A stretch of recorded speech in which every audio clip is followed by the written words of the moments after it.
What's up, Yu-Gi-Oh fans? I'm George Kittle, professional football player. What's happening, y'all? This is Jamaal Williams here, professional football player. And I hope you're having a great time watching the Yu-Gi-Oh World Championships 2024. Not a lot of people know this. But I'm a big fan of Yu-Gi-Oh.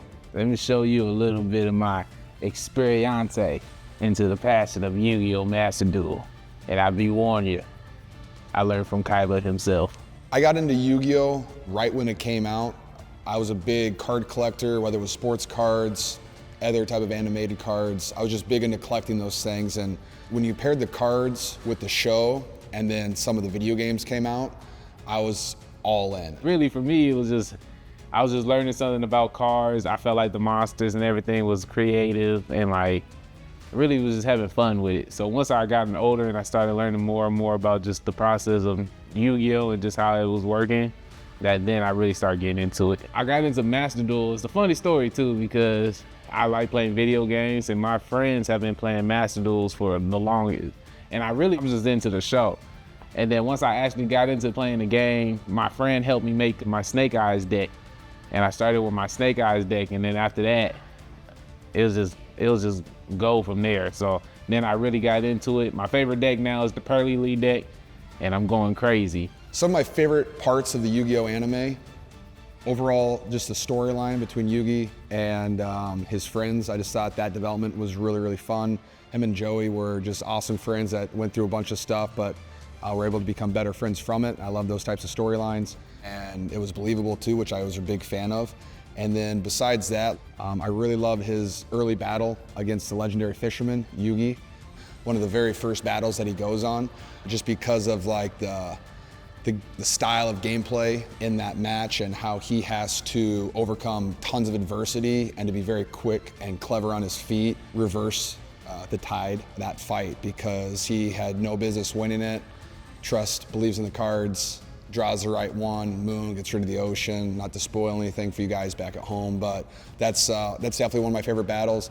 Anytime Yugi goes against Kaiba is always exciting. It's great TV, and I'm a huge fan of Kaiba's deck with Blue Eyes White Dragon. You know, it's just a fun monster to see and so powerful, but Yugi's always so clever. And how he takes that down with Kuribo, one of my favorite monsters. And then anytime he goes against Pegasus that's always really fun for me to watch as well.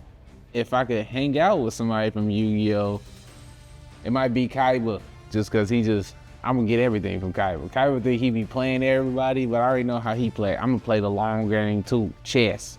I would personally pick Pegasus because he has my favorite deck. The whole Toon deck is awesome, and how he sets it up to always win and beat people, I think is really awesome. The fact that he has the Eye too makes it pretty easy. Besides that, I think it'd be really fun to meet Kaiba, just because I think I could put him in a better mood than he is, because he's pretty grumpy all the time, and I think I could put a smile on his face. Have I gotten anyone else into Yu-Gi-Oh? I would say yes, a little bit. You know, back when it first came out, I think it was one or two of us were really big into it, and we kind of got most of our baseball team or traveling soccer team into it. And like I said, we were exchanging cards, battling all the time on those long trips. Today, there's a couple guys on my football team that are into it. You know, it was awesome. I got a bunch of Yu-Gi-Oh packs to open at my house for my birthday. And I had a bunch of my teammates help me rip the packs, because for some reason, that's just one of the most fun things you can possibly do, is just rip those open and see if you get some awesome cards. And so I had like 3 or 4 of my teammates help me open those on my birthday. I have a good match that I remember.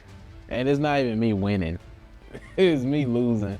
And it's me losing to my friend Tev, because he played with this Dino Morphin deck. And I basically call it the subtraction, the division deck. All he's doing is just dividing his life points just to negate or to bring a monster onto the field.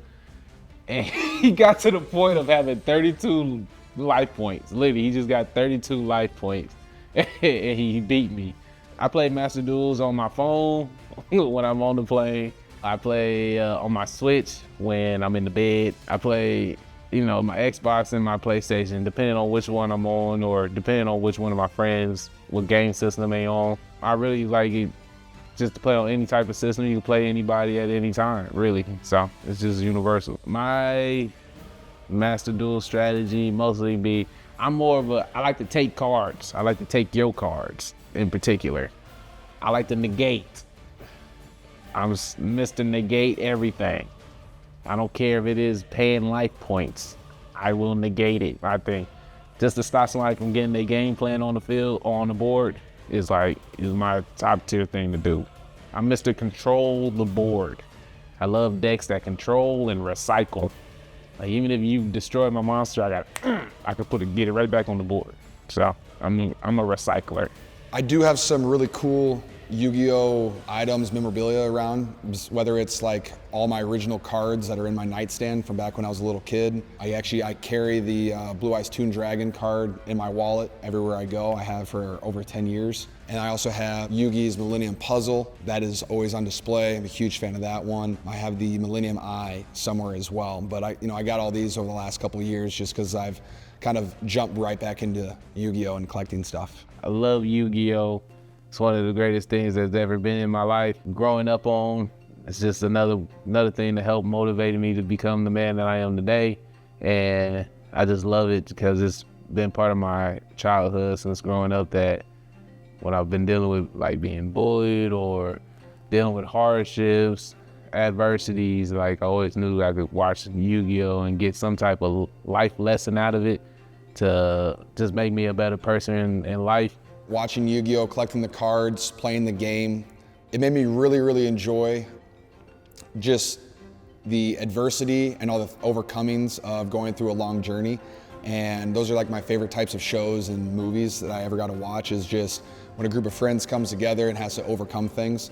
And while it's not always pretty, they band together and then they eventually get it done. And I just thought Yu-Gi-Oh did such a good job of always showing each individual person's internal battle and the things that they fight for. And while it might not have anything to do with the person next to you, if you can believe and trust in your friends, that you can overcome anything. My mindset is really just be a light in a world full of darkness and just keep pushing and always know that you can be whatever you want to be. The only person that's stopping you is you. You just gotta have the mindset and know that you can get anything done. Because if you watch Yu-Gi-Oh, you'll see that no matter what, no matter where you start at, if you believe, you can get things done. And I believe in you. Nobody tells you. I believe in you. Have a great day. Be blessed, and always remember to try to be that light in a world full of darkness. Thanks for watching, guys. Thanks for watching. And hopefully you can relate to my origin story with Yu-Gi-Oh! Master Duel. Good luck to all the Yu-Gi-Oh! World Championship 2024 competitors. And have a great rest of the tournament.